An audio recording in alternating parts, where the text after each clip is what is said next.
देश दुनिया की तमाम बड़ी खबरों को देखने के लिए हमारे चैनल को सब्सक्राइब करें और बेल आइकन को दबाएं ताकि सबसे बड़ी खबर सबसे पहले आप तक पहुंच सके।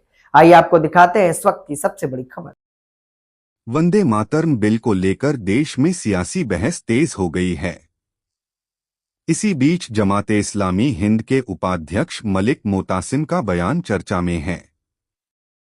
मलिक मोतासिम ने कहा कि समझदार लोगों ने 1947 से 2026 तक वंदे मातरम को कभी अनिवार्य नहीं किया, इससे कोई देश का भला होने वाला नहीं है।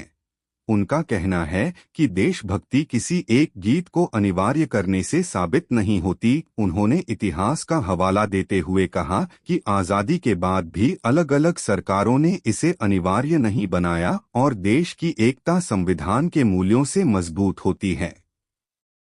हालांकि वंदे मातरम को लेकर अलग अलग राजनीतिक और सामाजिक संगठनों की अपनी अपनी राय है। समर्थक इसे राष्ट्रभक्ति का प्रतीक मानते हैं, जबकि कुछ संगठन इसे अनिवार्य किए जाने का विरोध कर रहे हैं। देश के जो समझदार लोग थे, जो 1947 से 2026 तक उसको कंपलसरी उसमें नहीं लाए, नेशनल एंथम की तरह नहीं लाए। उसकी वजह यही थी कि लोगों का समझना था कि ये इससे दूरियां बढ़ेगी। ये तो सरकार कहेगी कि इसका क्या फ़ायदा है। हमारा समझना ये है कि 1947 से या 1950 से जब से भी हम नेशनल एंथम जनगण मन पढ़ रहे हैं और लोग पढ़ने वाले वंदे मातरम भी पढ़ते हैं, लेकिन उसको आज ये जो लीगल प्रोटेक्शन देना और उसको उसके बराबर कर देना, नेशनल एंथम के बराबर नेशनल सॉन्ग को कर देना, इससे अगर देश में एम्प्लॉयमेंट बढ़ता है, एजुकेशन बढ़ती है, इकनॉमी बढ़ती है या कल्चरल कुछ तरक्की होती है और लोगों में मोहब्बत में इजाफा होता है, तो बहुत अच्छी बात है। लेकिन ऐसा होने वाला नहीं है। देश के जो समझदार लोग थे, जो 1947 से 2026 तक उसको कंपलसरी उसमें नहीं लाए, नेशनल एंथम की तरह नहीं लाए। उसकी वजह यही थी कि लोगों का समझना था कि ये इससे दूरियां बढ़ेगी, अनसर्टेनिटीज बढ़ेगी, वायलेशन ऑफ ह्यूमन राइट्स होगा, वायलेशन ऑफ फंडामेंटल राइट्स होगा, कॉन्स्टिट्यूशनल गारंटीज को नुकसान पहुंचेगा, इसलिए नहीं लाया गया। अब ये गवर्नमेंट अगर यही करना चाहती है तो बहुत गलत बात है।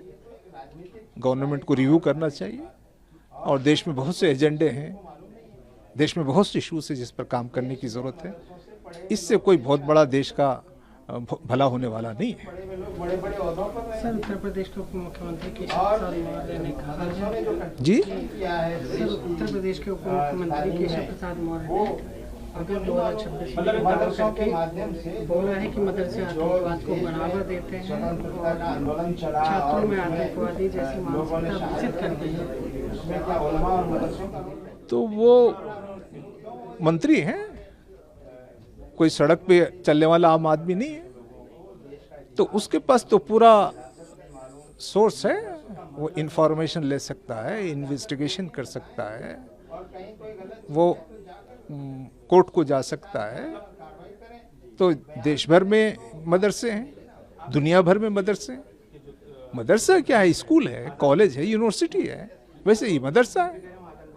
वहाँ तो लोगों के को नॉलेज दिया जाता है, कैरेक्टर बिल्डिंग की जाती है, वो समाज के लिए उनको एक अच्छा इंसान बनाया जाता है। तो ये एक झूठ है, ये एक नफरत की बातें हैं। तो मैं समझता हूँ कि मदरसे तो दहशतगर्दी नहीं फैलाते, ना वहाँ दहशतगर्दी की तालीम होती है। लेकिन मंत्री ने जो कुछ कहा है